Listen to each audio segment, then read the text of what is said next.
প্রতিটা রুহু, প্রতিটা মানুষ মালাকুল মাউতকে দেখতে পায়। আপনিও দেখবেন, আমিও দেখব।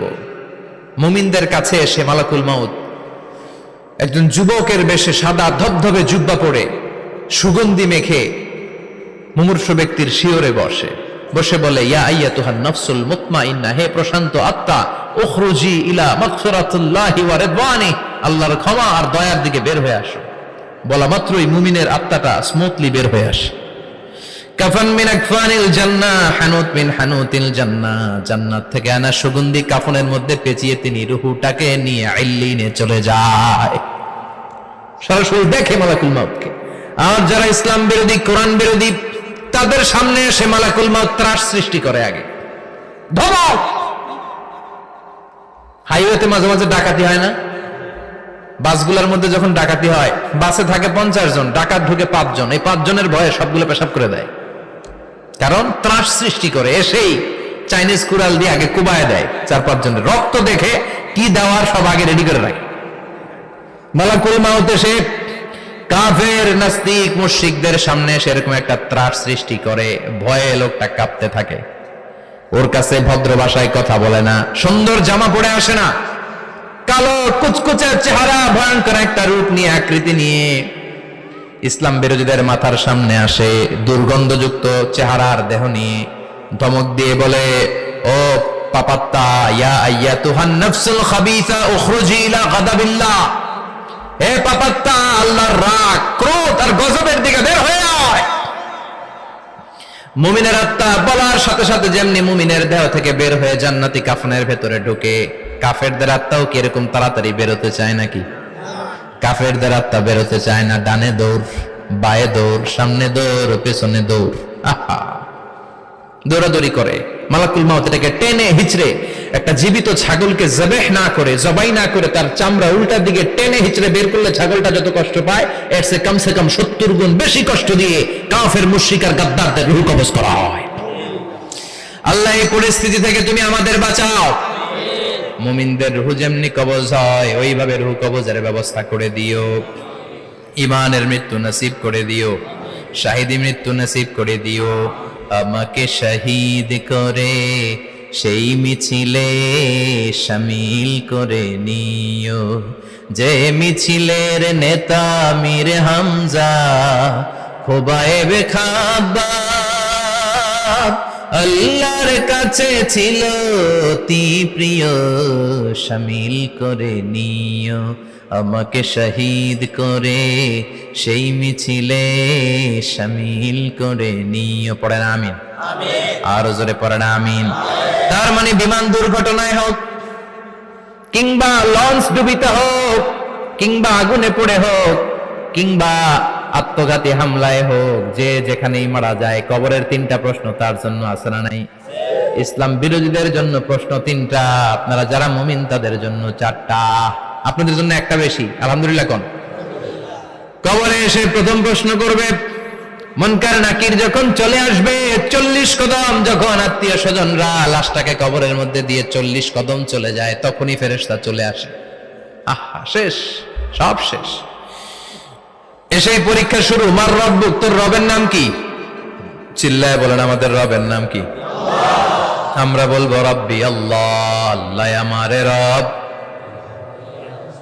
দমে দমে তনু মনে তারি অনুভব। পড়েন, আল্লাহ আমারে রব। তোমার দুনিয়াতে আমি যেদিকে তাকাই, অথই নিয়ামতে ডুবে আছি সবাই। পাখপাখালির গানে শুনি তসবিহ কলরব, তসবিহ কলরব, আল্লাহ আমারে রব। প্রথম প্রশ্ন, তোমার রব কে? আমরা বলবো আমাদের রব আল্লাহ। দ্বিতীয় প্রশ্ন, ওমা দীনুক, তোমার ধর্মের নাম কি? আমরা কি বলবো?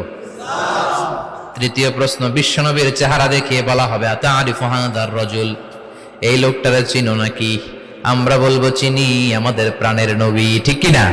চাঁদের চেয়ে সুন্দর তুমি নবী আমার কামলিওয়ালা, দু জাহানের বাদশা তুমি প্যারা নবী সাল্লে আলা, চাঁদের চেয়ে সুন্দর তুমি নবী আমার কামলিওয়ালা, ঠিক কি না? তিনটা প্রশ্নের যথাযথ উত্তর যখন দিয়ে দিলেন, আপনার জন্য অতিরিক্ত আরেকটা প্রশ্ন করা হবে, ওয়ামা ইলমুক, তোমার নলেজ কি? তিনটা প্রশ্নের উত্তর যে তুমি করতে পারলা, কিভাবে পারলা, কেমনে জানলা? নকল করে বলছো নাকি জেনে বুঝে আসছো? নকল হয় না? এখন তো পরীক্ষা চলতেছে বোধহয়। কি পরীক্ষা? এসএসসি পরীক্ষা। নকল হয়? কৃষ্ণপুরে নকল নাই না?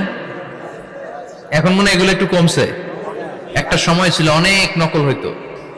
পাঞ্জাবের ভিতরে নকল, পকেটে নকল, টুপির ভিতরে নকল, মৌজার ভিতরেও নকল। এমনকি মেয়েরাও নকল করে পরীক্ষার হলে আসে না নাই? স্কেলের মধ্যে লিখে নিয়ে যায়, হাতের মধ্যে লিখে নিয়ে যায়, ওড়নায় লিখে নিয়ে যায়, কাপড়ে লিখে নিয়ে যায়, আসে না নাই? ফেরেশতারা বলবে নকল করছো নাকি? কেমনে জানলা? তিনটা প্রশ্নের উত্তর তুমি কেমনে বললা? আল্লাহ তোমার রব, ইসলাম তোমার ধর্ম, এই লোকটা বিশ্বনবী, কেমনে চিনলা? আপনাকে তখন বলতে হবে আমি কোরআন থেকে শিখেছি, আমি হাদিস থেকে শিখেছি, আমি ইসলাম জেনে বুঝে মেনেছি, আমি আন্দাজে কোথাও ঘুরি নাই। চিল্লায় এখন ঠিক কিনা? আপনাকে বলতে হবে। এজন্য শিখতে হবে, প্রতিনিয়ত ইসলাম সম্পর্কে জানতে হবে, আখের গোছাতে হবে, জীবনটাকে আলোকিত করতে হবে। চিল্লায় বলেন ঠিক কিনা? চারটা প্রশ্নই যখন হয়ে গেল, ফেরেশতারা বলবে আহলান ওয়া সাহলান ওয়া মারহাবান বিক, খোশামদেদ, কংগ্রাচুলেশন, খোশামদেদ, কংগ্রাচুলেশন। সব প্রশ্নের উত্তর তুমি পেরেছো। ফায়ুফসাহু লাহু কবরুহু ৭০ যিরান, আপনার কবরটারে ৭০ হাত লম্বা করে দেয়া হবে। ওয়া ইফতাহু লাহু বাবুন ইলাল জান্নাহ, আপনার কবর থেকে জান্নাতের দিকে দরজা খুলে দেয়া হবে। ওয়া ইলবাসু মিন লিবাসি আহলিল জান্নাহ, জান্নাতের দুইটা রেশমি কাপড়ের পোশাক এনে আপনারে পরিয়ে দেয়া হবে। আর বলা হবে নাম কানাও মিলা আরুস, ঘুমাও, sleep, you should get some sleep now, তোমাকে লম্বা সময় পড়ে দিতে হবে, ঘুমাও। কানাও মিলা আরুস, যেমনি বর বাসর রাতে আরামসে ঘুম দেয়, বাসর রাতে যেমনি বর কনেকে নিয়ে মধুর ঘুম দেয়, তুমিও ঘুমাও, কেউ তোমার ঘুম ভাঙবে না। মালাক ইসরাফিলের, কিয়ামতের জন্য ইসরাফিলের সিংহায় যে ফুৎকার আছে, ওই ফুৎকার ছাড়া কোনো কিছুই তোমার ঘুম ভাঙাতে পারবে না। আলহামদুলিল্লাহ পড়েন। আল্লাহ আমরাও যেন চারটা প্রশ্নের উত্তর দিয়ে লম্বা একটা ঘুম দিতে পারি, পড়ে না আমিন। ওয়াম্মাল কাফির ওয়া আহলুশ শিমাল, আর ইসলাম বিরোধী যারা, তাদের সামনে আসবে মালাকান আসওয়াদান আজরাকান, কৃষ্ণ বর্ণের দেহ, নীলাভ বর্ণের দুটো চোখ, গায়ের রং কালো, চোখের রং নীল। দেখতে কেমন লাগে? আলিফ লাইলার ভূতের মতো। কথা কন। গায়ের রং কালো, চোখের রং নীল। ফেরেশতা দুইটা আসবে, এসে ত্রাস সৃষ্টি করবে, এসে বলবে বল তোর রবের নাম কি? মার রব্বুক। ইসলাম বিরোধী মুশরিক, কাফের, নাস্তিক এরা বলবে আমি জানি না আমার রবকে, আমি জানি না, আমি তো আজীবন শুধু চেয়ার করেছি, মদ খেয়েছি, আমি ধর্ষণে সেঞ্চুরি করেছি দুনিয়ার বুকে, আমি টেন্ডারবাজি করেছি, চাঁদাবাজি করেছি, আমি মাস্তানি করেছি, আমার দাপটে এলাকার ইসলাম প্রিয়রা বাসায় ঘুমাতে পারে না। আমি ছিলাম টেন্ডারবাজ, আমি ছিলাম গডফাদার, সন্ত্রাসীদের লিডার, আমি ছিলাম ডন 1 2 3 সব, আমি ছিলাম ডনের ডন, আমি ছিলাম মাস্তান, রংবাজ। রব টব কি আমি তো জানি না। লাদ্রি লাদ্রি, আমার জিজ্ঞেস করো না। আবার প্রশ্ন করা হবে ওয়ামা দীনুক, তোর ধর্মের নাম কি? বলবে লা আদরি, আমার কোনো ধর্ম নাই, আমার কোনো ধর্ম নাই, আমি শুধু মৌজ মাস্তিতে ছিলাম, আমি আনন্দ ফুর্তি করেছি, ইসলাম নিয়ে আমার মাথা ব্যথা ছিল না, আজীবন ইসলামরে আমি বাস দিয়েছি। চিল্লায় বলেন ঠিক কিনা? ইসলাম বিরোধীদের সাথে ছিল আমার চলাফেরা, আমার সব সাঙ্গপাঙ্গ ছিল গুন্ডা বদমাশ, ইসলাম বিরোধী। রব কি, ইসলাম কি, এগুলো আমি জানি না। আমার এগুলো জিজ্ঞেস করো কেন? ধর্ম কি আমি জানি না, আমি কিচ্ছু মনে করতে পারছি না। 3 নাম্বার প্রশ্ন করা হবে আচ্ছা আরিফু হাযার রাজুল, দেখো তো এই লোকটারে চিনো কিনা? কয় না, চিনি না, তবে মনে হয় এই লোকটারে দুনিয়ার বুকে আমি গালি দিতাম, এই লোকটার বিরোধিতা করতাম, ব্লগের মধ্যে এই লোকটার ব্যাপারে কুৎসা রটনা করতাম, এই লোকটার কার্টুন বানিয়ে আমি হিংসা ছড়িয়ে দিতাম, এই লোকটার ব্যাপারে আমি এলাকার মধ্যে অপপ্রচার চালাতাম। ফেরেশতারা বলবে তাই, এই ছিল তোর ডিউটি, দাঁড়া এখনই আমাদের খেলা শুরু, এখনই শুরু। ফায়ুতরাকু বিমাতারিক মিন হাদিদ, লোহার একটা হাতুড়ি দিয়ে মাথা থেকে পা পর্যন্ত পিটানো হবে, পিটিয়ে ওর গোশতের হাড্ডিগুলোকে থেতলে ফেলা হবে।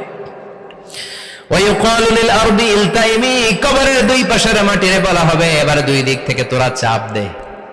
চাপ দেয়া হবে, ধাক্কা ধাক্কি করেও সে সুবিধা করতে পারবে না। মাটি আস্তে আস্তে আস্তে আস্তে দেহের দুই দিকে লেগে এমন জোরে দুইটা চাপ দিবে, ফাতাখতালিফা আদলাউহু, তার ডান পাশের পাজরের হাড্ডি বাম দিকে ঢুকে যাবে, বাম দিকের হাড্ডি ডানে চলে যাবে।